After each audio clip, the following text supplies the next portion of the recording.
अभय शहर में रहने वाला एक आम सा लड़का था, लेकिन उसकी जिंदगी बिल्कुल आम नहीं थी।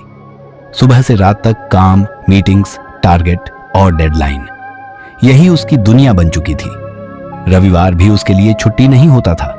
फोन और लैपटॉप उसके सबसे करीबी दोस्त बन चुके थे। कई महीनों की लगातार मेहनत के बाद आखिरकार ऑफिस में उसे प्रमोशन मिला।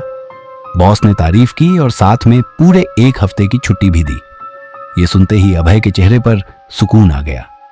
उसे लगा जैसे जिंदगी ने पहली बार सांस लेने का मौका दिया हो।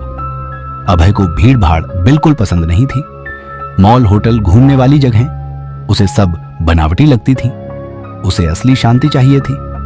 इसलिए उसने बिना किसी दोस्त को बताए जंगल में अकेले कैंपिंग पर जाने का फैसला किया। उसे आग जलाना, खुले आसमान के नीचे सोना और जंगल की खामोशी पसंद थी।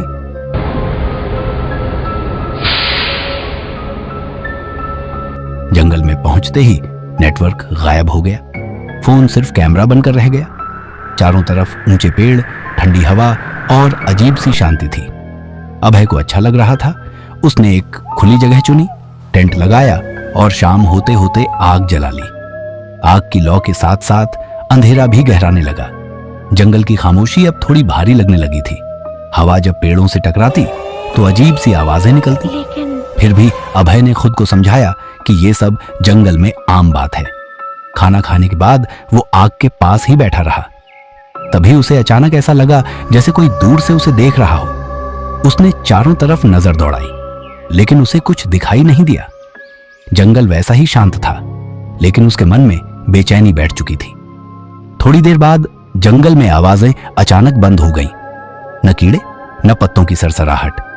ऐसा लग रहा था जैसे जंगल ने सांस रोक ली हो। तभी अभय की नजर दूर अंधेरे में पड़ी। पेड़ों के बीच कोई खड़ा था। वो कोई इंसान नहीं लग रहा था।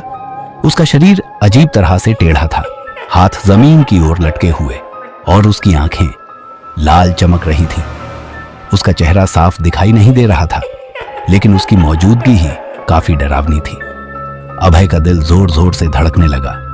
उसने सोचा शायद थकान की वजह से वहम हो रहा है, लेकिन जब उसने दोबारा देखा तो वो आकृति अब पहले से ज्यादा पास थी, और इस बार साफ था वो छलावा था और वो काफी डरावना लग रहा था। अभय पीछे हटा, उसके पैर लड़खड़ा गए। उसने जल्दी से टेंट में घुसकर जिप बंद कर ली। बाहर से किसी के चलने की हल्की आवाजें आने लगी, कभी दाईं तरफ, कभी बाईं तरफ, जैसे कोई टेंट के चक्कर लगा रहा हो। रात भर अभय सो नहीं पाया। कभी उसे लगा कोई टेंट के पास खड़ा है, कभी किसी के झुककर देखने का एहसास हुआ। दिल इतना जोर से धड़क रहा था कि उसे डर था कहीं आवाज बाहर न सुनाई दे जाए। सुबह की हल्की रोशनी ने उसे थोड़ी राहत दी। उसने टेंट से बाहर निकलकर देखा। जमीन पर नंगे पैरों के निशान थे जो सीधे उसके टेंट तक आए थे और वहीं रुक गए थे। अब अभय को यकीन हो चुका था कि उसे यहां से निकलना ही होगा। उसने जल्दी जल्दी सामान समेटा और जंगल से बाहर जाने वाले रास्ते पर चल पड़ा। लेकिन कुछ देर बाद उसे एहसास हुआ कि रास्ते बदल चुके हैं। हर पेड़ एक जैसा दिख रहा था। वो जितना आगे बढ़ता उतना ही जंगल गहरा होता जाता। तभी उसके सामने फिर से वही छलावा दिखाई दिया, इस बार बहुत पास। उसका चेहरा अब साफ दिख रहा था, खिंची हुई डरावनी मुस्कान, चमकती लाल आंखें। अभय दौड़ा, बिना पीछे देखे। सांस फूलने लगी, पैर जवाब देने लगे।